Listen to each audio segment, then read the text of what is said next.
আসসালামু আলাইকুম জিএসএম বন্ধুরা, স্যামপুনি Z22 প্রবলেম হচ্ছে তোমার রিঙ্গার স্পিকার, চার্জিংয়ের আর মাউথ স্পিকার।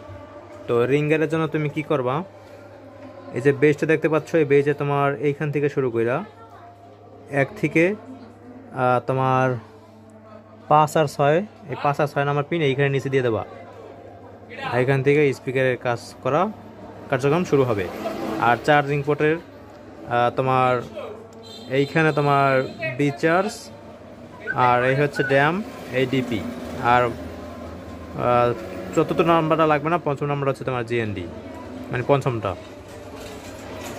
আর মাউথ স্পিকারের ক্ষেত্রে এই যে দেখতে পাচ্ছ বেজ, এই বেজের যে নিচ থেকে 1 2 3 নাম্বার পিন, আর উপরের এই যে ডায়োডটা দেখতে পাচ্ছ, এই ডায়োডটা।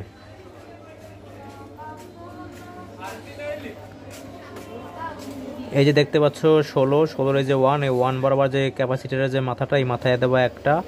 আর এই নিচ থেকে 3 নাম্বারটা, আর উপরের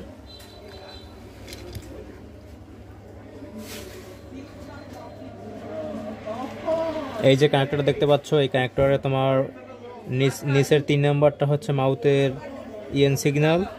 আর এই যে বেজের উপরে তোমার 2 নাম্বারটা হচ্ছে ভোল্টের লাইন।